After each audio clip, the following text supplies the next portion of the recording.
નમસ્કાર મિત્રો, આપણે ધોરણ 10 વિજ્ઞાન અને ટેકનોલોજી વિષયમાં 7મું જે પ્રકરણ છે નિયંત્રણ અને સંકલન, એમાં આજે મનુષ્યનું મગજ, માનવ મગજ વિશે ચર્ચા કરવાના છીએ.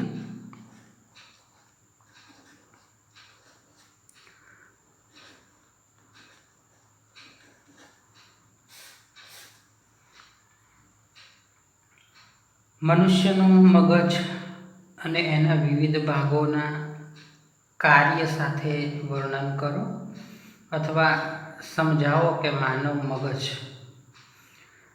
અને આજે જોડે જોડે આપણે ચેતાપેશી કેવી રીતે કાર્ય કરે છે એ પણ જોઈ લઈશું. તો સૌ પ્રથમ આપણે જે વાત કરી રહ્યા છીએ એ માનવ મગજની. તો અહીંયા આપણે એની જે આકૃતિ છે એ સૌ પ્રથમ તો જોવાનો પ્રયત્ન કરીશું. તો અહીંયા તમારી સમક્ષ માનવ મગજની એક આકૃતિ દોરેલી છે. માનવ મગજ જે છે એના મુખ્ય 3 ભાગો કે 3 વિસ્તારો છે. એમાં એક છે અગ્ર મગજ, બીજું મધ્ય મગજ અને ત્રીજું પશ્ચિમ મગજ. આપણે જે આ ભાગ છે આગળનો ખોપરીની અંદર કપાળમાં, એ અગ્ર મગજ છે. અગ્ર મગજ.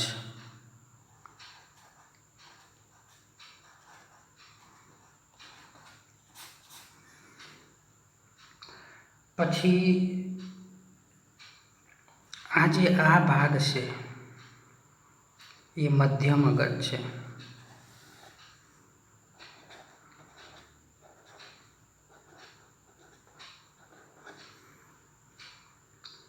અને નીચે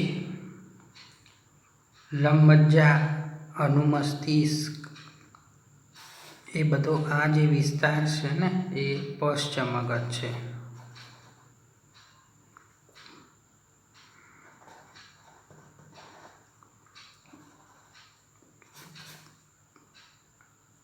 અંદર ત્યાંથી ગળું ચાલુ થતું હોય છે. તો અગ્ર મગજ, મધ્ય મગજ અને પશ્ચિમ મગજ એમ 3 વિસ્તારો મગજની અંદર આપણે જોવા મળશે. એમના સ્થાન આપણે દર્શાવવા પ્રયત્ન કર્યો છે. આપણે સૌપ્રથમ તો વાત કરીશું અગ્ર મગજની. તો અગ્ર મગજમાં આ જે ભાગ છે જેમાં બૃહદ મસ્તિષ્ક આવી જાય છે. વિચારવા વાળો આ મુખ્ય ભાગ છે. બૃહદ મસ્તિષ્ક જે છે આ ભાગ, બૃહદ મસ્તિષ્ક વિચારવા વાળો ભાગ છે. એનું કાર્ય છે કે ગ્રાહી એકમોમાંથી સંવેદના મેળવવી. એના વિસ્તારો અહીંયા આવેલા હોય છે. શું બોલ્યો હું? ગ્રાહી એકમોમાંથી સંવેદનાઓ મેળવવી. શરીરના જુદા જુદા ભાગોમાં ગ્રાહી એકમો આવેલા હોય, એમાંથી સંવેદનાઓ આ ભાગની અંદર આપતી હોય છે. અગ્ર મગજમાં શ્રવણ, ઘ્રાણ, દ્રષ્ટિ વગેરે માટે વિશિષ્ટીકરણ પામેલા અલગ અલગ વિસ્તારો હોય છે. બરાબર. સાથે સાથે સહનિયમન માટેના સ્વયં ક્ષેત્રો આવેલા હોય. ગ્રાહી એકમોમાંથી જે માહિતી પ્રાપ્ત થાય તેને સંકલિત કરી સંવેદનાઓનું અર્થઘટન કરવામાં આવે અગ્ર મગજની અંદર. અને અર્થઘટન બાદ કેવો પ્રતિચાર આપવો એનો નિર્ણય લેવામાં આવે. એમાં ઐચ્છિક સ્નાયુઓના હલનચલનની ક્રિયાનું નિયંત્રણ એના કેન્દ્રો આવેલા હોય. ઐચ્છિક ક્રિયાઓ, આપણી ઈચ્છાથી આપણે જે ક્રિયાઓ કરીએ હાથ જુદી જુદી પ્રવૃત્તિઓમાં, તો અને સાથે સાથે ભૂખ સંબંધિત કેન્દ્રો પણ અગ્ર મગજમાં હોય. આટલું અગ્ર મગજમાં યાદ રાખવાનું. જે મધ્ય મગજવાળો ભાગ છે એ ચતુષ્કાય મગજનો ભાગ છે. એમાં દ્રષ્ટિ અને શ્રવણની પરાવર્તી ક્રિયાના કેન્દ્રો. દ્રષ્ટિ અને શ્રવણ, દેખવું અને સાંભળવું, એને અનુલક્ષીને આપણે જે પરાવર્તી ક્રિયા કરીએ છીએ મધ્ય મગજમાં થતી હોય એ ક્રિયાઓ. અને પશ્ચ મગજ છે એમાં પોન્સ, સેતુ, લંબમજ્જા અને અનુમસ્તિષ્ક પશ્ચ મગજના ભાગ છે. પોન્સ, લંબમજ્જા, અનુમસ્તિષ્ક. પોન્સ, લંબમજ્જા, અનુમસ્તિષ્ક. એમાં અનૈચ્છિક ક્રિયાઓ જેવું કે રુધિરનું દબાણ, લાળરસનો સ્રાવ, ઉલટી થવી એના દ્વારા નિયંત્રિત થશે. સાથે સાથે ઐચ્છિક ક્રિયાઓની ચોકસાઈ અને શરીરની સમસ્થિતિ તેમજ સંતુલન જાળવવા માટે આ ભાગ જવાબદાર છે. તો આવી રીતે આપણે મનુષ્યનું જે મગજ છે ને એ આખું 3 ભાગમાં વહેંચાયેલું છે. આપણે ફરી એક વખત એની ચર્ચા કરી લઈએ. તમારે યાદ રાખવાનું છે માનવ મગજમાં કે માનવ મગજની અંદર મુખ્ય કેટલા ભાગો છે. તો એક તો અગ્ર મગજ.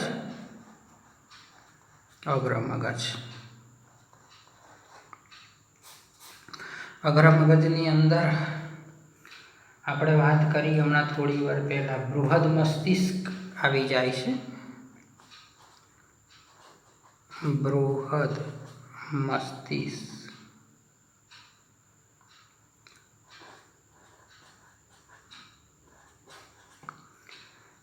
ધરાવતો વિચારવાવાળો આ મુખ્ય ભાગ છે.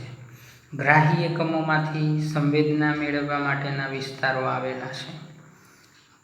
ગ્રાહી એકમોમાંથી સંવેદના. સાથે સાથે અગ્ર મગજમાં સાંભળવું, શ્રવણ, સૂંઘવું, દ્રાણ, જોવું, દ્રષ્ટિ.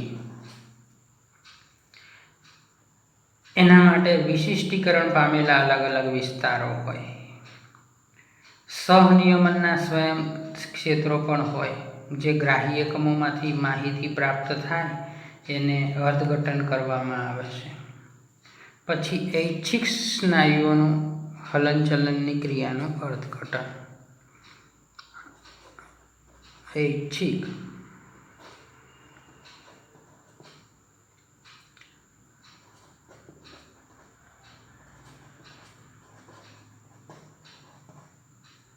હલનચલન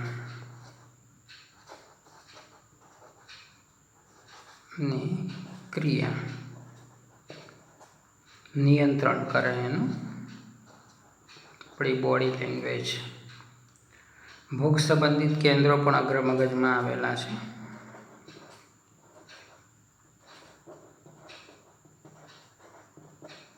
ભૂખ સંબંધિત કેન્દ્રોનું નિયમન આપણને ખબર પડે કે હવે આપણે ખોરાક લેવો જોઈએ. પછી જે બીજું જે છે ભાગ એ છે મધ્ય મગજનો. મધ્ય મગજમાં ચતુષ્કાય નામનો પ્રદેશ હોય.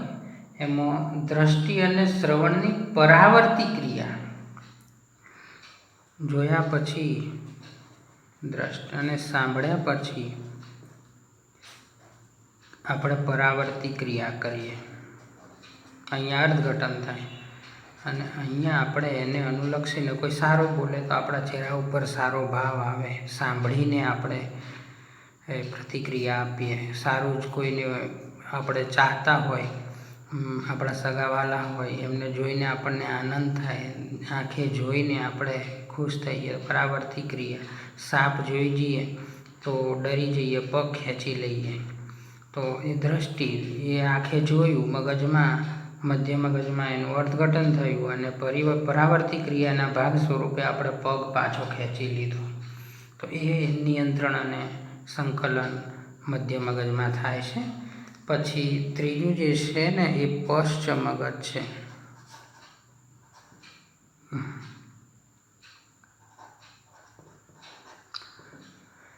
એમાં પોન્સ, સેતુ, લંબમજ્જા અને અનુમસ્તિષ્ક. સેતુ, લંબમજ્જા મગજનો ભાગ છે પશ્ચિમ મગજનો, અને અનુમસ્તિષ્ક પણ પશ્ચિમ મગજનો વિસ્તાર છે. એ ઐચ્છિક ક્રિયાઓ જેવી કે આપણું રુધિરનું દબાણ, નિયંત્રિત થયેલું હોય, ક્યારે વધારવું ક્યારે ઘટાડવું,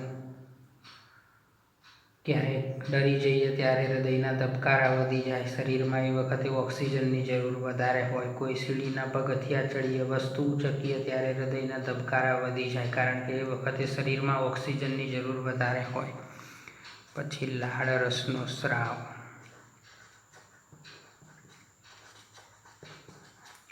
લાળ રસનો સ્રાવ. પછી ઉલટી થવી. શરીર માટે હાનિકારક પદાર્થ હોય એ શરીર બહાર કાઢી નાખે, લંબમજ્જા દ્વારા એ નિયંત્રિત થાય છે.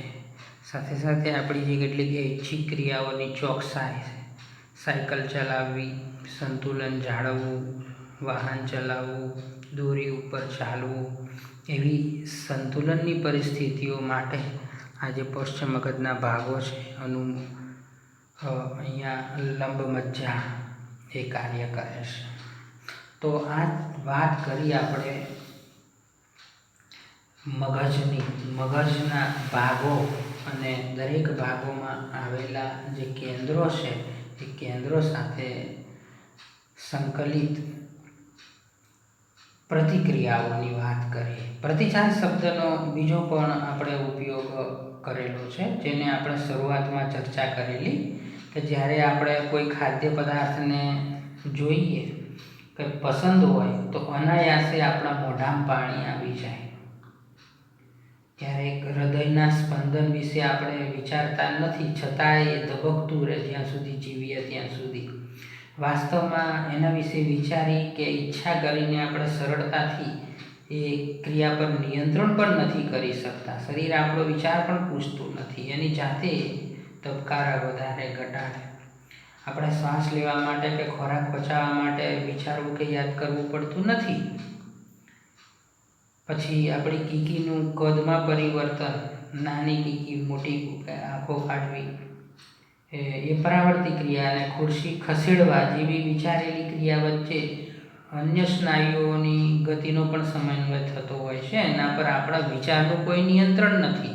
તો એ અનિચ્છિક ક્રિયાઓ છે. મધ્ય મગજ અને પશ્ચિમ મગજ બંનેથી નિયંત્રિત થતી હોય છે. તો બધી જ અનિચ્છિક ક્રિયાઓ, જેવી કે આપણે હમણાં વાત કરી રુધિરનું દબાણ છે, લાળ રસનું ઝરવું, ઉલટી થવી, એ પશ્ચિમ મગજમાં લંબમજ્જા દ્વારા નિયંત્રિત થાય છે. સાથે સાથે છેલ્લે વાત કરી સીધી રેખામાં ચાલવું, સાયકલ ચલાવવી, પેન્સિલ ઉપાડવી, કેટલીક ક્રિયાઓ આપણે વિચારી શકીએ જે અનુમસ્તિષ્ક દ્વારા સંભવ છે. આપણને પાછળ ગોચીમાં કોઈ મારે તો આપણે સંતુલન ગુમાવી દઈએ છીએ, કારણ કે લંબમજ્જા ઉપર આપણને વાગે છે. તો શરીરની સમસ્થિતિ અને સંતુલન માટે પણ એ જવાબદાર છે. બરાબર. તો આવી રીતે આપણે અહીંયા માનવ મગજના ભાગો અને એની કેટલીક ક્રિયાઓની વાત કરીશ. હવે આપણો જે આગળનો મુદ્દો છે કે મધ્યસ્થ ચેતાતંત્રની પેશીઓ કેવી રીતે રક્ષણ પામે. મગજ છે ને એ મધ્યસ્થ ચેતાતંત્રનો જ એક ભાગ છે. તો મધ્યસ્થ ચેતાતંત્ર કેવી રીતે રક્ષણ પામેલું હોય છે. તો મધ્યસ્થ ચેતાતંત્ર જે છે ને, આપણે હમણાં વાત કરી એમ મધ્યસ્થ ચેતાતંત્ર શાનું બનેલું છે, તો મગજ અને એમાં બીજું આવે કરોડરજ્જુ.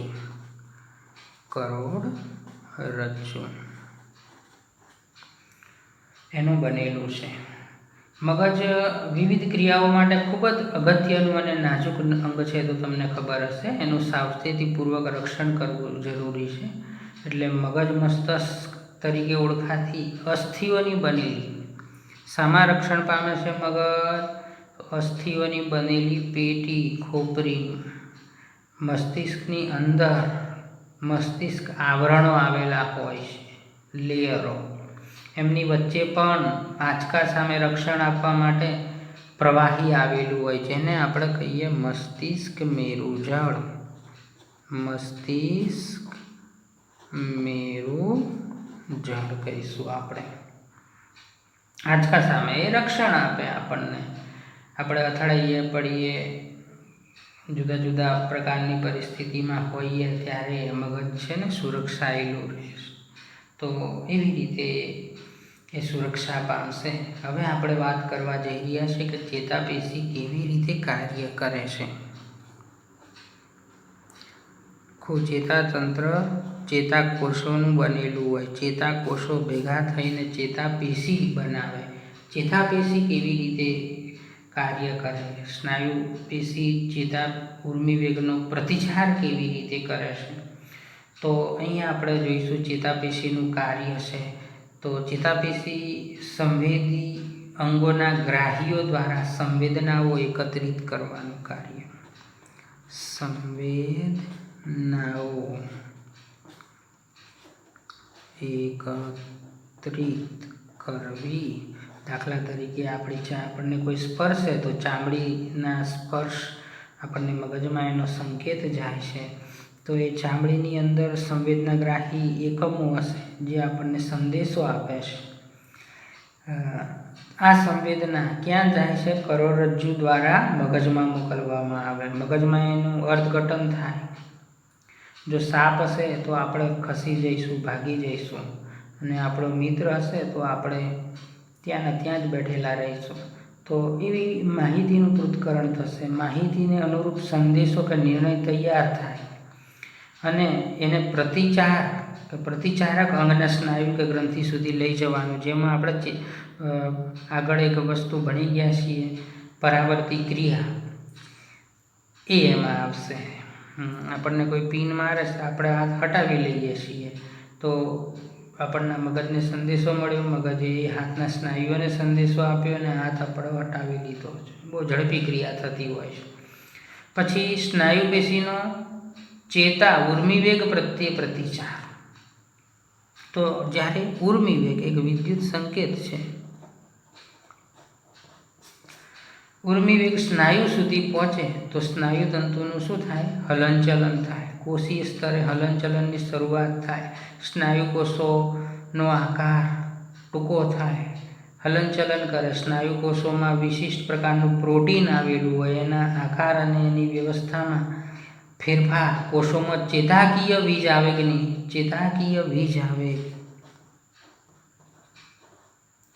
વિદ્યુત કરંટ, ચેતાકીય વીજ આવેગ કહેવાય એને, ની પ્રતિક્રિયા સ્વરૂપે આગળ વધે. પ્રોટીનની નવી વ્યવસ્થા સ્નાયુઓનો નવો આકાર આપે અને એ રીતે સ્નાયુ પેશી ઉર્મિવેગના પ્રતિચાર રૂપે હલનચલન પામતી હોય છે. તો આવી રીતે ચેતાપેશીઓ કાર્ય કરે છે. ફરી એક વખત આપણે વાત કરી લઈએ કે ચેતાપેશી કેવી રીતે કાર્ય કરે છે. તો હમણાં આપણે જોયું એમ સંવેદી અંગોના ગ્રાહીઓ દ્વારા સંવેદનાઓ એકત્રિત કરશે. આ સંવેદના કરોડરજ્જુ દ્વારા મગજમાં મોકલશે. મગજમાં માહિતીનું પૃથ્થકરણ થશે અને એને અનુરૂપ સંદેશો તૈયાર થશે. આ સંદેશાને પ્રતિચારક અંગના સ્નાયુ ગ્રંથિ સુધી લઈ જશે. તો શું કરશે ચેતાપેશી? સૌપ્રથમ તો ગ્રાહીઓ દ્વારા સંવેદના લેશે. પછી એને કરોડરજ્જુ દ્વારા મગજમાં મોકલશે. કરોડરજ્જુ એના દ્વારા મગજમાં મોકલશે. પછી મગજમાં શું થશે? માહિતીનું પૃથ્થકરણ.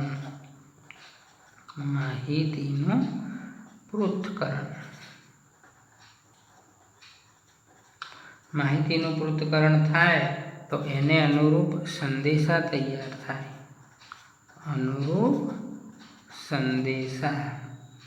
કે નિર્ણય.